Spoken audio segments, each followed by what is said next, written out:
Halo semuanya, selamat pagi dan selamat beraktivitas. Perkenalkan kami dari grup 4 mata kuliah Komputer Network dengan dosen pengampunya Bapak Ahmad Fasih Hastawan.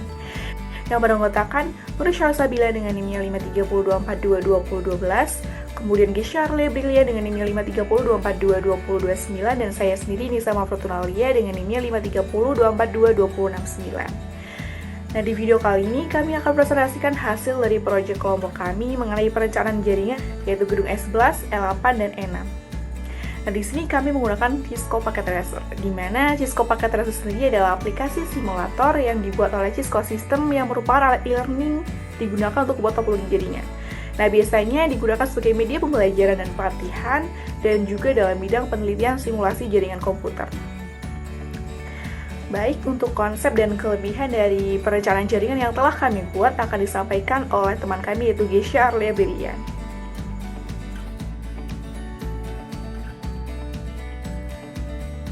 Baiklah, terima kasih atas waktu yang telah diberikan. Di sini saya akan langsung saja menjelaskan konsep dari kelompok kami.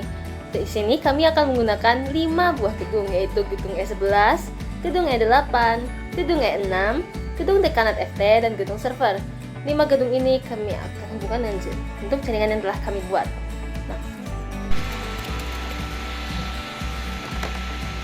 Langsung kita mulai saja. Tadi kita menggunakan 5 gedung yang ada di FT.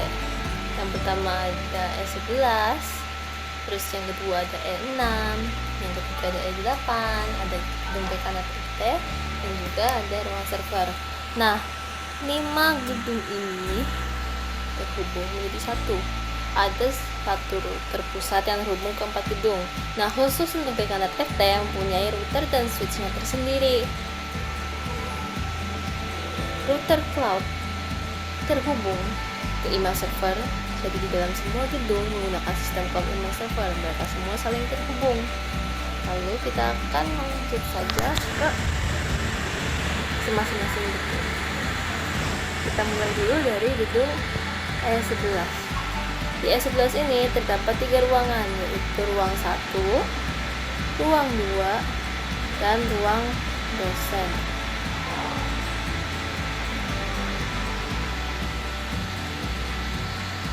Di ruang dosen terdapat 1 switch,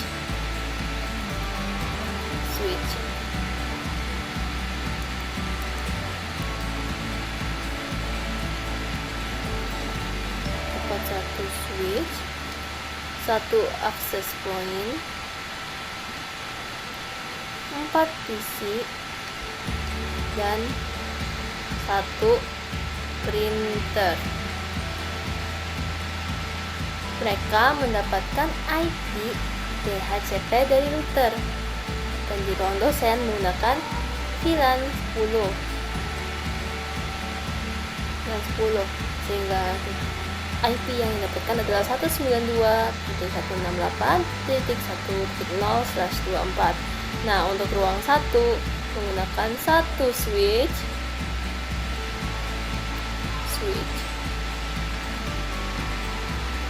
7 PC.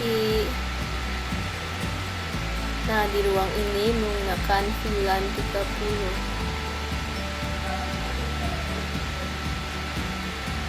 Dengan IP yang dihasilkan adalah 192.168.30.0/24.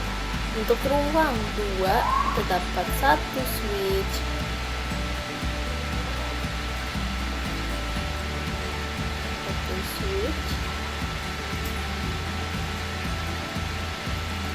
5 PC,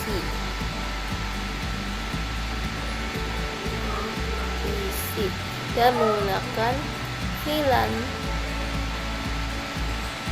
40, sehingga IP-nya adalah 192.168.4.0/24. Lalu kita lanjut saja untuk gedung E8. Lalu saya hapus terlebih dahulu.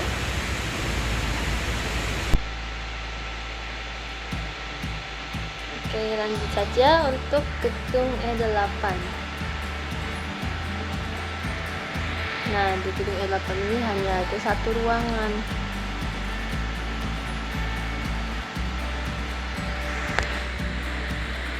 Nah, kita tekan dulu terusnya. Hanya terdapat satu ruangan, yaitu ruang dosen. Ruang dosen.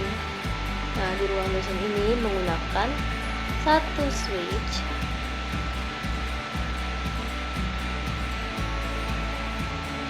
empat PC, satu printer, dan menggunakan VLAN 50 dengan IP 192.168.50/24. Ini untuk yang ada di E8. Lalu untuk E6 bagaimana? Untuk E6 saya klik dulu.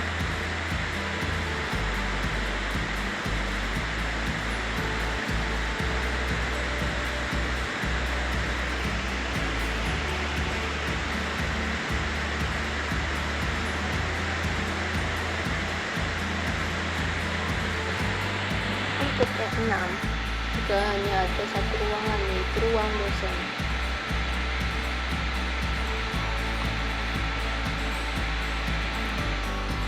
Terdapat satu switch, empat PC, satu printer yang dan mereka semua menggunakan VLAN 60 dengan IP 192.168.6/24. Ini untuk E6. Ini kita menggunakan ini.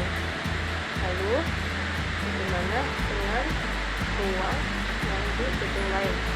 Apakah ini kita akan menggunakan?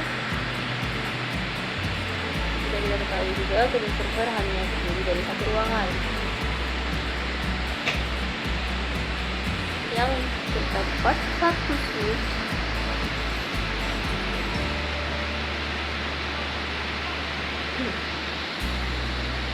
dengan dua server. Jadi satu switch ini terdapat dua server. Lalu ada server apa aja itu? Yaitu web server,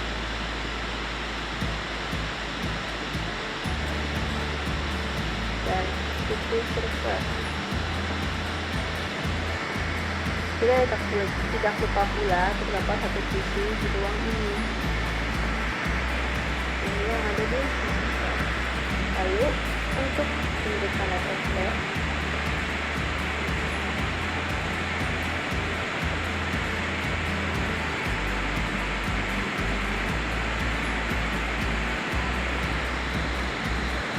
nah, ada tiga ruangan, ada ruang 1, ruang 2,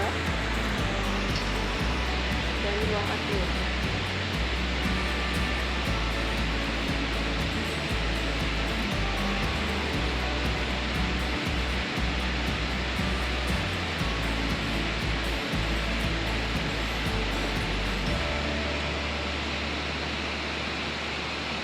Oke, untuk di ruang 1 terdapat satu PC, satu switch, satu printer, dan menggunakan VLAN 90 sehingga itu menjadi 192.168 yang terminal 124.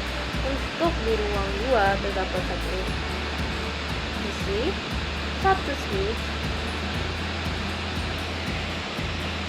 dan kan VLAN 100. Jadi IP-nya sama seperti sebelumnya, hanya perbedaannya jadi satunya jadi terminal 124. Untuk yang di ruang 2. Lalu bagaimana dengan di ruang admin? Di ruang admin ada satu PC, satu printer, VLAN. Sehingga IP-nya adalah yang bagian satunya 124, ini adalah untuk tekanan ST.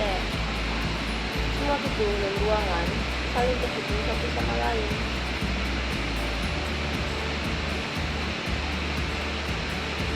jika kita umpamakan mereka saling terhubung.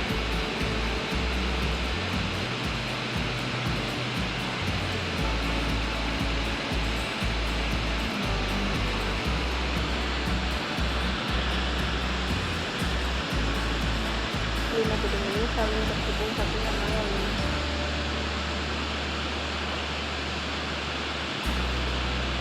Dan mengapa? Dari nilai IP-nya kita mengetahui semua PC yang terdapat di seluruh gedung itu mendapatkan IP DHCP dari router. Nah, 3 router saling terhubung menggunakan konfigurasi IP. Semua gedung terhubung ke FTP server, web server, dan email server. Oke, setelah kita mengetahui masing-masing gedung memiliki spesifikasi macam apa seperti switch-nya, PC-nya, menggunakan VLAN apa, dan router, dan berbagai macam itu, akhirnya kita mendapatkan kesimpulan bahwa kelebihan dari topologi ini, seperti yang kita ketahui, topologi yang digunakan pasti adalah topologi tree. Nah, keuntungan dari topologi yang ini kami buat adalah setiap PC ataupun komputer dari masing-masing gedung akan saling terhubung, seperti PC dari E6 akan terhubung dengan yang E11 ataupun sebaliknya. Itu adalah kelebihan yang kami gunakan di sini. Selanjutnya saya akan menyampaikan alat-alat dan bahan apa aja sih yang kami gunakan dalam perencanaan jaringan ini.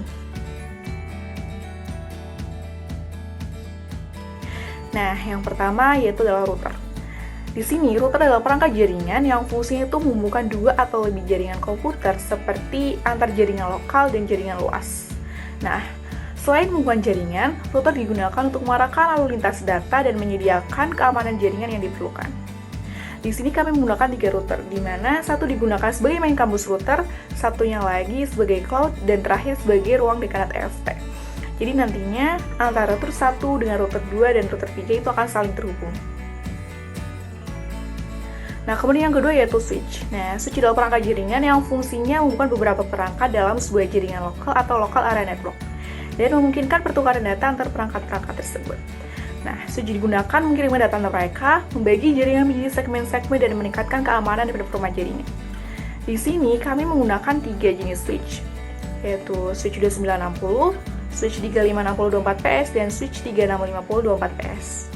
Yang pertama yaitu switch 2960 sebanyak 9 pitches. Nah, switch jenis ini tuh mendukung port 10100 atau 10100.000. Mendukung juga fitur VLAN, manajemen lalu lintas, dan keamanan dasar. Namun, model jenis switch 2960 ini tidak memiliki kemampuan PoE, maksudnya memberikan daya melalui kabel Ethernet kepada perangkat yang mendukung seperti access point, telepon IP, dan kamera IP. Di perencanaan jaringan kami, hampir setiap ruangan itu terdapat switch dengan jenis 2960 ini, yaitu di gedung S11 ada di ruang dosen, ruang 1 dan ruang 2, kemudian di gedung E8 ada di ruang dosen, gedung E6 di ruang dosen, kemudian di ruang server, dan ada 3 buah di ruang dekanat EFT. Kemudian jenis switch yang kedua itu ada switch 3560 24PS itu sebanyak 1 pitches. Nah, sejenis itu memiliki konfigurasi port 10100. Yang membedakan dengan switch 2960 tadi, nah sejenis itu memiliki fitur PoE, maksudnya memberikan daya melalui kabel Ethernet kepada perangkat seperti access point, telepon IP, dan kamera IP.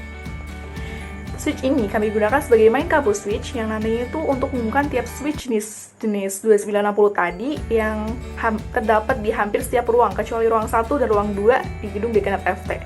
Dan selanjutnya, switch ini terhubung dengan router main kabel router. Kemudian, jenis switch yang ketiga yaitu switch 3650 24PS banyak 1 pitches. Nah, switch jenis itu memiliki konfigurasi port 10-100.000. Nah, yang membedakan dari switch 3560 tadi, switch ini tuh memiliki fitur lebih canggih seperti kemampuan stacking dan kemampuan routing. Nah, switch ini mendukung fitur-fitur yang lebih lengkap untuk manajemen lalu lintas, keamanan, dan stabilitas jaringan yang lebih tinggi. Nah, switch ini kami gunakan untuk membuka ruang 1 dan ruang dari gedung dekanat FT ke router ruang dekanat FT, seperti itu. Kemudian selanjutnya ada PC. Nah, PC berperan sebagai pengguna akhir yang memanfaatkan sumber daya jaringan dan akses ke layanan. Nah, di perencanaan jaringan kami tuh menggunakan total 29 buah PC, di mana rinciannya itu di gedung E11, di ruang dosen ada 4, ruang 1 ada 7, dan ruang 2 ada 6. Kemudian di gedung E8, di ruang dosen ada 4, di gedung E6, ruang dosen ada 4, kemudian di ruang server ada 1, dan di dekanat FT ada 3. Kemudian ada laptop. Nah, peran dan fungsi laptop dalam jaringan Cisco itu dapat beragam tergantung pada konfigurasi dan kebutuhan jaringan yang spesifik. Nah, laptop dapat menjadi perangkat yang fleksibel dan serbaguna dalam menjalankan berbagai tugas terkait jaringan dalam lingkungan Cisco. Nah, di sini kami menggunakan dua laptop yang ada di ruang dosen S11 yang terhubung dengan access point. Nah, artinya laptop tersebut itu menggunakan konektivitas nirkabel Wi-Fi yang disediakan oleh access point tersebut. Dalam hal ini, laptop itu akan menerima sinyal Wi-Fi yang ditransmisikan oleh access point dan menggunakan sinyal tersebut untuk menghubungkan laptop ke jaringan yang terhubung dengan access point tersebut. Nah, kemudian ada access point. Nah, access point di sini tuh sebagai perangkat yang bertanggung jawab untuk menyediakan konektivitas nirkabel ke jaringan kabel yang ada. Nah, di sini kami menggunakan satu access point yang terdapat di ruang dosen S11 dan terhubung dengan dua laptop yang tadi telah disebutkan. Kemudian server. Nah, server itu umumnya berfungsi sebagai pusat untuk menyediakan layanan, aplikasi, dan sumber daya jaringan yang dibutuhkan oleh pengguna dan perangkat lain di dalam jaringan. Nah, kami menggunakan 3 jenis server, yaitu email server, FTP server, dan web server. Nah, untuk email server sendiri itu ada di bagian atas, di mana dia itu terhubung dengan router cloud. Nah, email server itu bertanggung jawab untuk menerima, menyimpan, dan mengirim email antar pengguna email. Kemudian FTP server dan web server itu ada di ruang server. Untuk FTP sendiri itu digunakan untuk menyimpan dan mengelola file yang dapat diakses oleh pengguna melalui protokol file transfer protokol. Nah, web server sendiri itu berfungsi untuk menyediakan konten web yang dapat diakses melalui internet, yaitu melalui protokol HTTP. Nah, terakhir ada printer. Nah, secara umum, perangkat printer itu tidak termasuk dalam fungsionalitas inti dari perangkat jaringan Cisco. Namun, demikian, dalam konteks jaringan yang lebih luas, printer itu dapat terhubung ke jaringan yang dikelola perangkat Cisco dan memanfaatkan fitur-fitur jaringan yang disediakan. Nah, di sini kami menggunakan 6 printer yang terdapat di ruang dosen tiap gedung, kemudian ada 3 buah di ruang dekanat. Kemudian, untuk jenis kabel yang kami gunakan itu ada copper strike through, copper cross cover, dan serial DCI.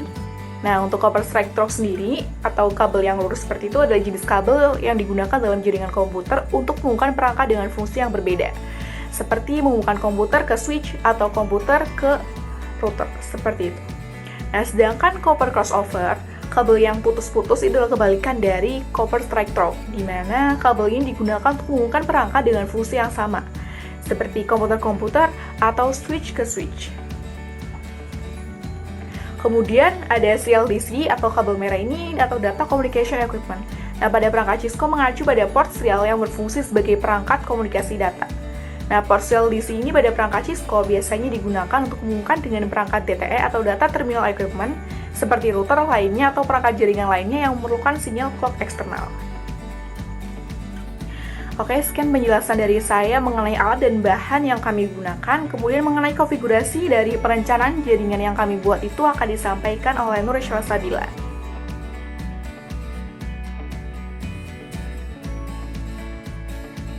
Oke, pada kesempatan kali ini saya akan menjelaskan mengenai tentang konfigurasi pada topologi yang ada di gambar. Di sini saya menggunakan konfigurasi VLAN, RIP, DHCP konfigurasi, dan server. Jadi di dalam topologi yang seperti di gambar tadi itu ada menggunakan 4 konfigurasi. Yang pertama ada VLAN, RIP, server, sama DHCP konfigurasi. Dan di server itu kami menggunakan ada mail server, FTP server, web server. Tapi untuk mail server kami menggunakan sistem cloud yang kayak menyewa provider untuk mail server, tapi FTP server sama web server kami menyediakan sendiri. Oke, pada gambar topologi itu yang harus kita lakukan pertama adalah konfigurasi VLAN. Konfigurasi VLAN ini berfungsi untuk menghubungkan komputer satu dengan komputer lainnya. Konfigurasi VLAN ini dilakukan di switch karena di setiap gedung atau ruangan memiliki switch yang berbeda, makanya biar saling terhubung komputer satu dengan komputer lainnya atau print satu dengan print lainnya itu menggunakan konfigurasi VLAN. Di sini kami menggunakan 5 gedung dan di dalam setiap gedung itu ada VLAN-nya. Total dari gedung 1 sampai gedung 5 menggunakan 9 VLAN. Yang pertama ada di gedung S11 itu ada 3 VLAN. Yang pertama ada di dosen, yang kedua ada di ruang 1, dan yang ketiga ada di ruang 2. Yang kedua ada di gedung E8, itu ada 1 VLAN. Yang ketiga itu ada di gedung E6, ada 1 VLAN.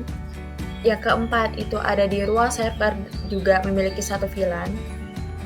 Dan yang kelima itu ada ruang dekanat yang menggunakan 3 VLAN, yaitu ruang admin, ruang 1, dan ruang 2. Oke, ada video selanjutnya aku akan ngejelasin tentang konfigurasinya. Oke, kita langsung ke konfigurasinya ya. Jadi ini ada ruang, teman-teman bisa lihat nih, ada ruang dosen nih di VLAN. Kita menggunakan VLAN 10 dengan IP 192.168.1.0/24. Dan sini saya udah catat tentang konfigurasi untuk VLAN di setiap switch itu ini. Jadi gini, teman-teman kalau melakukan konfigurasi di Cisco, teman-teman klik switch yang ini, terus klik CLI, terus klik enable config, dan ikutin arahannya. Kayak ini kan kita ada in range FA 0/1 sampai 24. Ini diambil dari FA setiap komputer yang terhubung sama switch. Ini ada FA 07, FA 06/6. Itu tuh kenapa saya menggunakan FA 0/1 sampai 24 biar tidak konfigurasi secara mengulang-ulang. Jadi dari FA port 1 sampai port 24. Terus di sini kita menggunakan switch port mode access, terus daftarkan VLAN-nya, switch port akses VLAN 10, terus do right. Dan di sini kan kita menggunakan VLAN 10. Nah, terus di sini saya menggunakan VLAN 30, terus melakukan hal yang sama di setiap VLAN yang pada kita gunakan. Kan di sini saya menggunakan ada 9 VLAN ya, seperti yang saya jelaskan di awal. Ada 1, 2, 3, 4, 5, 6, 7, 8, 9. Jadi teman-teman bisa daftarin semua VLAN di misalkan di ruang 1, klik switch-nya juga, terus kita klik enable lagi, terus kita klik and, terus kita klik config. Nah, teman-teman bisa daftarin semua FA 0/1 sampai 24, jadi langsung saja terus masukin VLAN 20. Pokoknya daftarin, ini kan kita udah beri tanda ya, ada VLAN 30, ada VLAN 40, ada VLAN 50. Lakukan hal yang sama di setiap switch-nya. Oke, setelah kita konfigurasi VLAN, kita melakukan konfigurasi DHCP di router, di main campus router, dan di ruang dekanat FT. Jadi dengan konfigurasi DHCP di router ini, setiap gedung itu kita tidak perlu memberikan IP statik seperti 192.168.0.1 secara manual, namun dengan konfigurasi DHCP di setiap router, jadi semua perangkat itu akan mendapatkan IP DHCP yang disediakan oleh router. Seperti contoh, itu ada kita pakai saja di ruang E6 dosen, itu kan menggunakan VLAN 60 dengan IP 192.168.6.0/24 dan memiliki 5 perangkat. Yang pertama ada printer dan 4 komputer. Jadi dengan semua perangkat itu akan mendapatkan IP DHCP pada router. Jadi itu adalah fungsi dari konfigurasi IP DHCP. Untuk konfigurasinya akan dijelaskan di video selanjutnya. Bikin semua komputer atau perangkat yang di dalam topologi ini mendapatkan IP DHCP dari router, 3 router ini. Yang pertama kan ini ya, ini di ruang dekanat FT, terus kita bikin di sini ada N, terus di sini ada config. Terus teman-teman bisa ketik ya dan perhatikan. Jadi kan di sini kan di ruang dekanat FT itu ada VLAN 90, VLAN 100 kan. Ya, perhatikan. Ini kan router yang untuk VLAN 20 itu kan menggunakan router dari main campus ya. Nah, jadi IP DHCP di Kanat FT itu tuh menggunakan, terus teman-teman bikin ingig 0/0.90 ini dari VLAN yang ada di Kanat FT ini, terus enkapsulasi dan 1Q VLAN, terus tuh ada IP add dan perhatikan IP-nya 192.168.9.0 terus pas subnet masknya 255.255.255.0. Dan lakukan hal yang sama, daftarkan juga IP DHCP-nya di VLAN 100 yaitu ingig 0/0 dan ganti VLAN-nya itu VLAN 100, encap.1q 100, IP at 192.168.255.255.255.255.0, terus exit. Setelah itu kita juga habis kita daftar untuk portnya, kita di sini juga IP langsung kita daftarkan alamat IP DHCP pool nih ya. Service DHCP pool, IP DHCP pool ruang 1 di ruang dekanat itu tuh kan ada IP-nya 192.168.9.0 dan subnet masknya 255.255.255.0, terus default routernya 192.168.9.1 dan DNS servernya 192.168.9.1. Dan di sini juga kita menggunakan IP DHCP pool juga di ruang 2. Itu tuh ada IP-nya 10.0, terus default routernya 10.1, terus DNS servernya 10.1 dan exit. Jadi untuk contoh ya, seperti contoh setelah kita mendaftarkan alamat dari DHCP pool-nya. Jadi kalian teman-teman tuh bisa klik config atau desktop, itu tuh ada IP configuration. Nah biasanya kan kita static dan memasukkan alamat IP itu secara manual. Cuman kalau misalnya kita udah konfigurasi DHCP, teman-teman bisa klik DHCP, maka akan keluar IP yang diberikan oleh router. Kan ini kan saya tadi 9 ya, IP alamat addressnya 9. Jadi akan diberikan alamat IP secara otomatis oleh router. Lakukan hal yang sama di setiap ini router. Jadi kan ini kan ada 1, 2, 3, 4, 5, 6, 7 ya. Ada 7 VLAN. Jadi daftarin semua VLAN dengan cara yang sama seperti ini di router main campus. Dengan kayak contoh ini kan ada VLAN berapa? VLAN 20. Terus tuh IP-nya berapa? 2.0. Terus ini juga diganti, ini juga diganti, ini juga diganti. Pokoknya daftarin semuanya. Setelah daftarin enkapsulasi dari router itu, kita nambahin IP DHCP pool. Jadi service DHCP pool, contohnya ya, ini kita pakai di VLAN 10, itu tuh ada IP DHCP pool ruang dosen.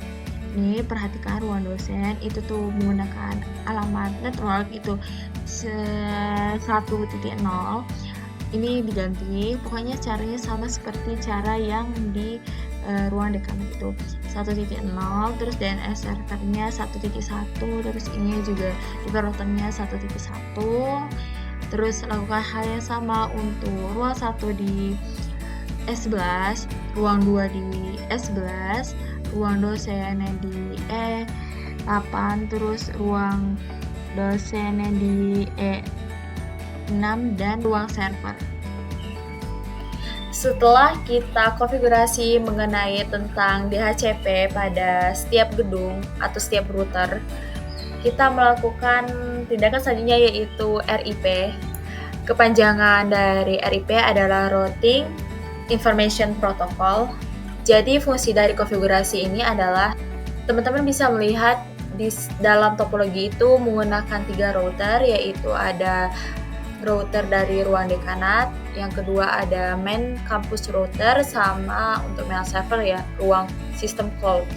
Jadi dengan 3 router itu biar saling terhubung, kita menggunakan konfigurasi RIP ini. Untuk konfigurasi RIP ini akan dijelaskan di video selanjutnya. Itu setelah semuanya kita udah konfigurasi, kita hubungin nih. Kan kita menggunakan 3 router. Jadi untuk menghubungkan sistemnya yaitu menggunakan sistem routing yaitu RIP. Jadi RIP itu untuk menghubungi router 1, router 2, router 3 dalam sistem topologi yang kami gunakan ini. Oke, untuk router RIP ini kan ada 9.0.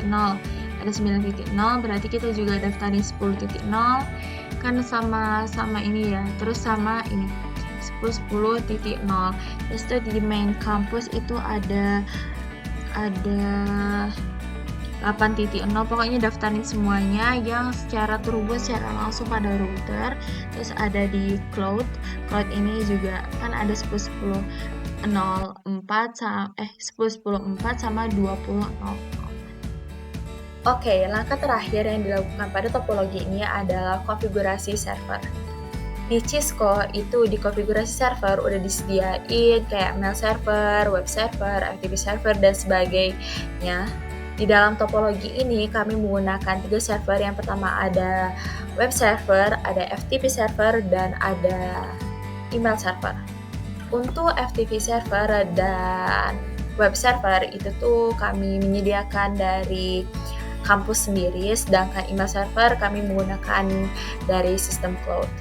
Untuk konfigurasi server nanti akan dijelaskan di video selanjutnya. Oke, langkah selanjutnya di sini saya akan konfigurasi mengenai web server. Jadi teman-teman kita bisa klik web server ini, terus tuh bisa klik konfigurasi, kita klik service, terus kita klik index HTML atau edit ini, dan teman-teman bisa ikutin ini ya, HTML, tulisan HTML ini. Oke, jika udah kita save, kita yes, terus tuh kita coba buka nih di laptop ini nih, terus kita klik di desktop, terus kita klik web server. Nah, kita masukin alamat IP pada web server, ini config di desktop IP configuration, ini pakai 84. Kita coba di sini 84 ya. 192.168.8.4, terus kita enter. Nah, ini kan sama datang hai aku di sini. Coba kita cek apakah sama tulisannya di sini index HTML. Nah, sama kan sama datang hai aku di sini. Begitu cara konfigurasi untuk web server di Cisco Packet Tracer. Oke, yang kedua di sini kita akan bikin FTP server ya. Oke, teman-teman bisa klik ini FTP server, terus tuh bisa klik ini ada FTP ini, terus teman-teman klik write, read, delete, rename, and list. Terus teman-teman bisa bikin terserah ini passwordnya juga, terus add. Oke, udah. Terus teman-teman juga ingat ini IP yang dipakai di itu berapa, 82. Terus kita coba bikin. Oke, setelah itu kita bikin filenya dengan klik di sini. Terus kita bikin ayam txt. Terus kita save. Kita bikin ayam txt juga deh, txt. Terus kita oke, terus kita buka di config, itu kita buka di desktop. Kita bikin di sini, kita bikin diklik 92.168.8.2 enter. Terus itu tadi makan nih, makan. Terus tuh kita bikin put tadi apa, ayam txt.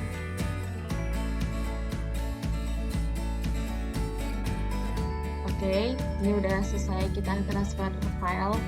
Nah, terus kita coba akses dari laptop di ruang S11, apakah bisa kita untuk mendapatkan itu. Terus desktop, kita klik dari run command prompt, terus kita ambil tag ayam txt atau tp 92.168.8.2 makan cuman bisa klik PC9 pasang. Oke, setelah itu teman, ini kan tadi salah ya, pokoknya ini get ayam txt, terus enter, bisa nggak? Oke, udah terdownload. Terus tuh kita buka di program di desktop lagi, terus kita buka teks, terus kita ketik nih ada ayam txt, terus kita buka. Oke, itu ada ayam tekstil, berarti file konfigurasi. File transfer protokol yang telah kita konfigurasi telah berhasil pada topologi. Oke, sekarang adalah konfigurasi terakhir, yaitu email server. Teman-teman bisa perhatikan di sini.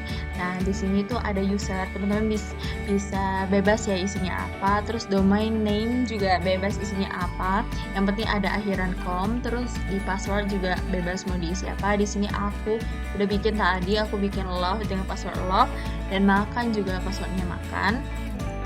Terus yang kedua adalah kita ke PC bebas, teman-teman mau PC berapa aja. Terus kita ke email, terus kita bikin configure email.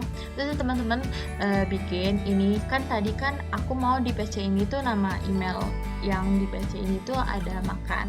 Terus tuh masukin nama domain name-nya. Terus tuh incoming mail server itu perhatikan di DNS ya, di DNS server ini, teman-teman perhatikan, atau perhatikan di IP address dari email server. Terus dan sama juga ini, terus masukin passwordnya, password dari yang kita bikin tadi yang di awal di email server. Terus klik save.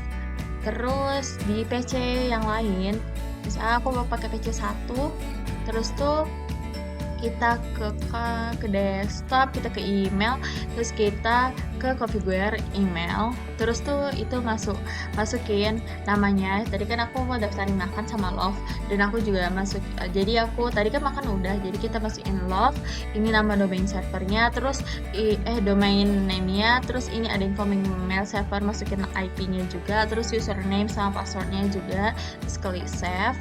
Terus kita coba compress, kita tuh tadi apa, makan @code.com. Terus kita subjeknya itu kita bikin makan bang. Terus tuh kita klik makan bang. Terus kita send. Oke, itu kan tadi kan di PC ini, terus kita klik receive. Nah, udah terkirim. Terus tuh, nah ini udah masuk. Jadi konfigurasi email server seperti itu di dalam Cisco. Baik, terima kasih Nur Syahsabila atas penjelasannya. Jadi dalam merancang sebuah desain sistem jaringan komputer itu tidak hanya sekedar merancang, akan tetapi lebih dari itu, diperlukan sebuah analisa kebutuhan yang nyata dan harapan dari pengguna dari apa yang akan dirancang agar rancangan tersebut itu menjadi baik serta bermanfaat bagi penggunanya. Baik teman-teman, sekian presentasi dari kami mengenai proyek akhir perencanaan jaringan. Kurang lebihnya kami mohon maaf, sampai jumpa.